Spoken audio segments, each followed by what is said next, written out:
Speaking of important data points, let's look at how EB-5 is helping the government to reduce the deficit. Jerry, you also look at the impact in terms of tax revenue. So there are a lot of numbers here. Help us to understand some of these numbers. Yeah, I think a couple of the key numbers really is the local and state impacts. We're talking significant tax revenue for local governments and state governments, all of whom have to balance their budgets. They can't print money. They're desperate for new sources. We work with a lot of states and local governments. Um, you know, Getting new sources of tax revenue is critical for all of them. And this is providing significant amounts of revenue to these local governments as well as the federal government. So that 14.5 billion, a lot of that impact is happening at the local and the state level. Hmm. And I mean, you in the purist, it's nice, Jerry. You also mentioned a great point is not so these are the incomes, but the cost is nothing. There's no cost for EB-5, which is a little bit different based on what I understand from new market tax credit. So Ed, can you talk a little bit about how EB-5 compares with new market tax credits in terms of this the cost to the government and also the tax income that has been generated by these two programs? Yeah, I think that I'll just sum it up with foregone tax revenue, right? So in some of these other programs, new market included, but not to just single that program out, there is a tax expenditure or taxes that are not being collected. And EB-5 is, as Jerry just mentioned, right? The administrative fees are paid by the investor. This is no cost to the U.S. taxpayer. So I think that this is one of the stronger talking points or benefits to EB-5 when we're looking at it as an economic development tool. This is money that's coming into the community, not money that's circulating throughout the community. This is money that's coming into the community in order to stimulate the economy. Hmm. And also these numbers only focus on the EB-5 projects. It does not include the tax revenues that are generated by investors. For those investors, they are immigrant investors. They come to the US. They come to the US with their family. They settle down in the US. So, Christine, I know you have a lot of investors and you have talked to a lot of them. Can you expand this a little bit, talk about what kind of economic impact or economic benefits of these immigrant investors? Absolutely. I mean, EB-5 investors by and large are entrepreneurial. They're very successful business people. They bring that mindset to the United States. They're buying homes, which is obviously generating taxes on that end.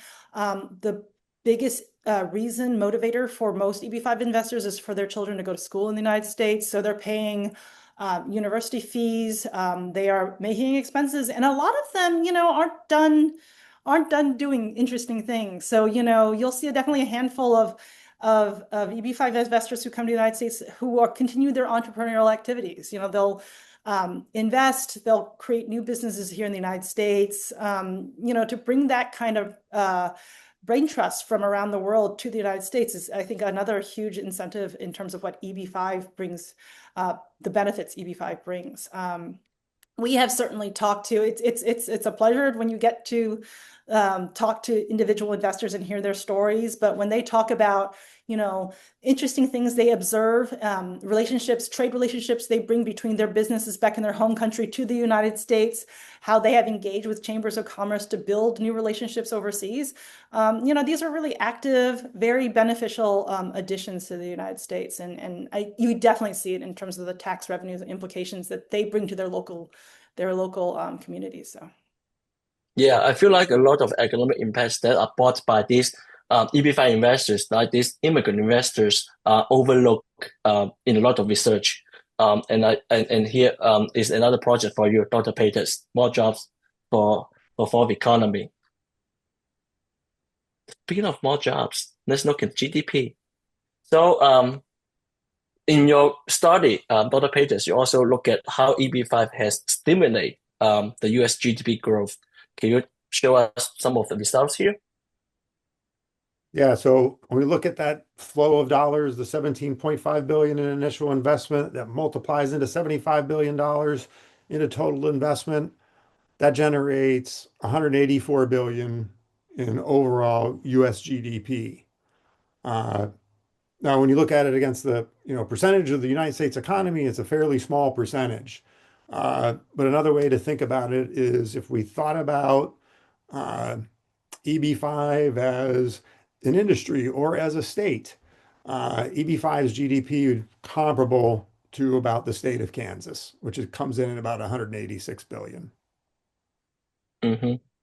Which is a huge amount of contribution. Is $184 billion with the B. So I think this is one of the contributions that EB-5 has brought to the U.S. economy from the macro level. I think we are running a little bit behind, so I'm going to keep moving forward to the next slide. So this we just talk about the national impact of EB-5 on the job creations, GDP contributions, and now we look at the impact by state. So Dr. Peters, you're up. Yeah, we looked across where all this impact is occurring.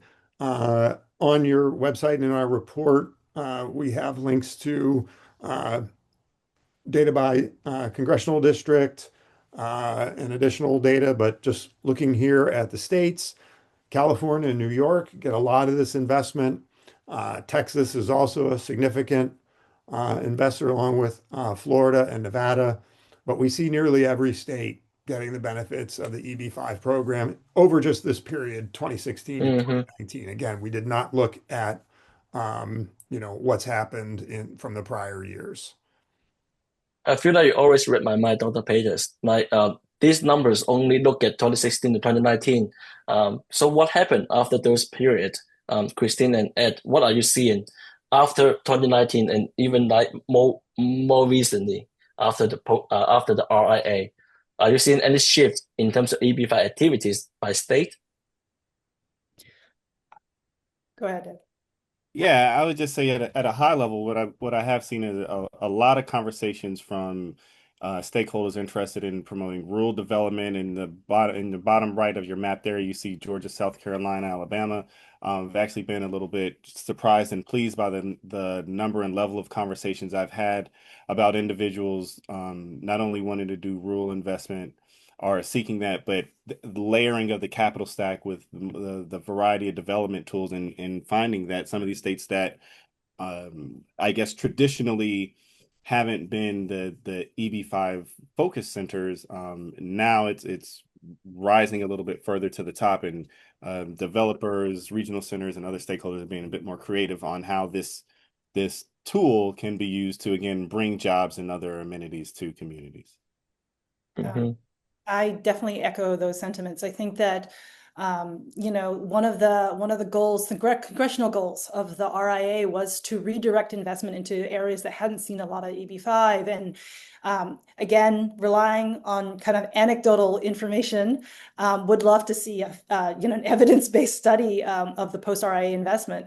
But it's definitely shifting away from the traditional areas of pre-RIA EB-5 investment. The definition for rural is very specific. It's very narrow. There are certain states where there are no rural areas, despite what people think anecdotally as a rural area. I think Colorado, I think Utah, I think a lot of these places that have historically not seen a ton of EB-5 are seeing an intense amount of investment right now. I will be fascinated to see what states have never seen EB-5 investment at all are seeing EB-5 dollars. Maybe not at small levels, but I think that what is really promising is that economic development agencies who we've worked with historically, but especially in some of these states, if they see EB-5 as a way of a conduit of bringing economic investment into their states, they can be actively promoting EB-5 as a source of economic development in their states.